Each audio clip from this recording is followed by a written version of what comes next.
Hi, Mike from Northern Ridge Designs.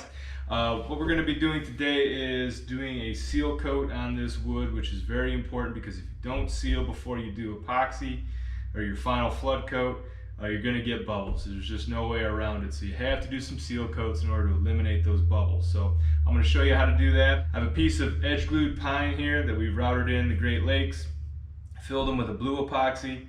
We did that after we seal coated the whole thing with one thin layer of epoxy just to kind of help keep the blue from sinking too far down in the wood. After that, we added on a little trim piece around the edge, which flame torched, and now we're just about ready to get going with our next step, which is a seal coat over this entire thing.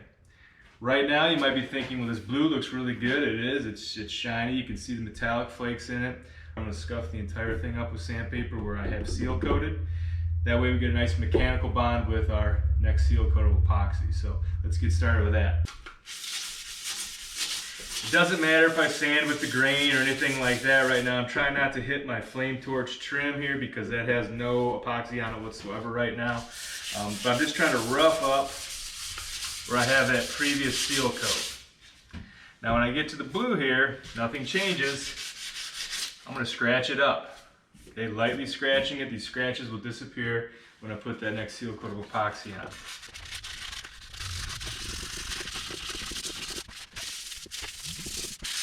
Don't forget about the UP there, eh?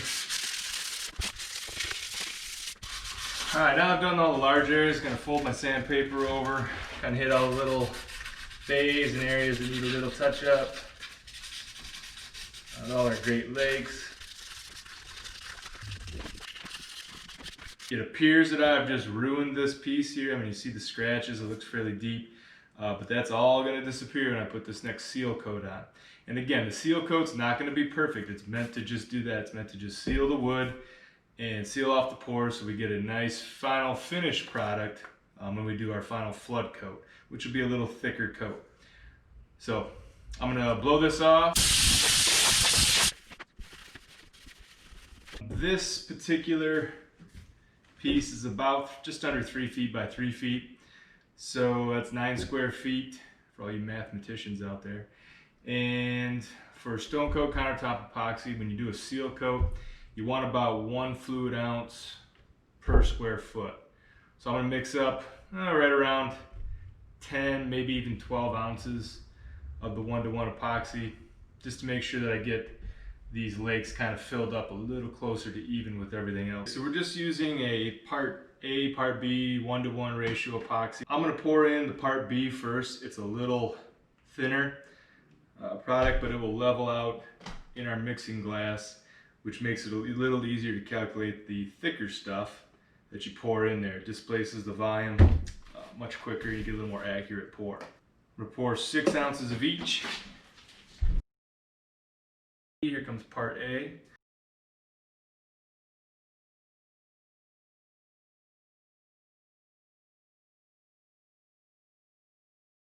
Manufacturer says mix it for about 2 minutes. That's what we're going to do.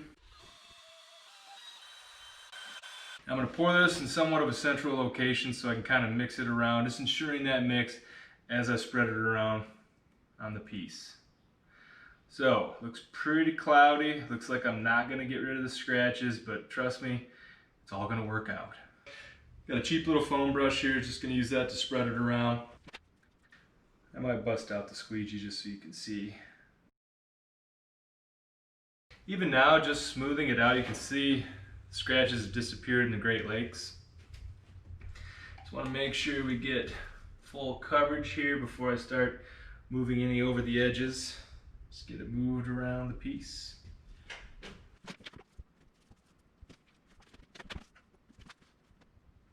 I'm trying to work a glob right along where there's a little bit of a gap right between where the trim meets the pine. That's why we put that silicone on the bottom side. The gap will fill up with epoxy, but it shouldn't leak out the bottom. Now I'm going to start working things towards the edge a little bit. You'll see the drips coming over. I'm just going to use the brush to help seal that wood off. Alright, this is probably be your best view at it, but I'm going to use the squeegee to pull some material just over to the edge, wherever I can kind of get some extra from. And then we're gonna send it slowly over the edge and a little ribbon there. And just use the brush to wipe it in.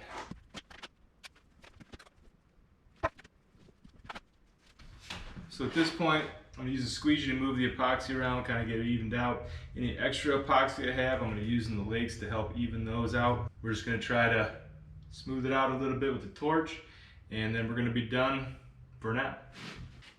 Now, watch as I sweep across here. We're not going to go real slow, not going to go real fast. It's tough to burn the epoxy, but you definitely can. So don't stay in one spot too long, keep moving. Alright, so there you have it. It was pretty scratched up. It was looking pretty rough. One seal coat of epoxy is taking a lot of that away. This isn't even our finish coat. Our next video, tune in because we're going to do the final flood coat and finish this piece off. In the meantime, why don't you give us some suggestions of what you think we could do for legs. If you want to make this into a coffee table, or perhaps you think it looks a little better up on the wall, give us your suggestions down below. You can follow us on Facebook, Instagram. Don't forget to hit that subscribe button down below. That way you get notifications about when our next video is out, and you can see how this piece gets finished off. Thanks for watching. I don't know what to say. How's my beard? A little bit. I apologize for the sweat. I mean, my shirt's changing colors right before you here. I got a pile of rags building up back there. It's like 85 degrees up here now. An upstairs building. So, no air conditioning. I apologize.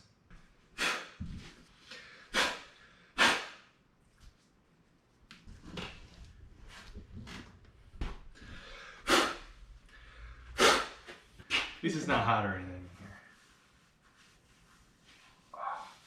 here. And on a side note, for safety, cardboard is probably not the best option for when you're trying to burn wood. We have fire extinguishers handy somewhere at our house.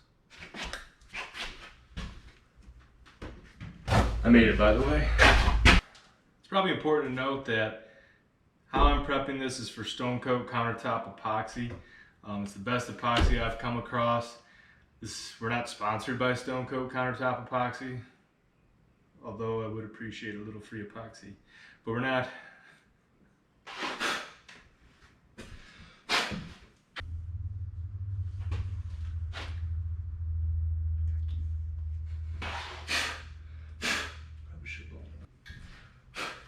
Stop making me raff. Pound that subscribe button.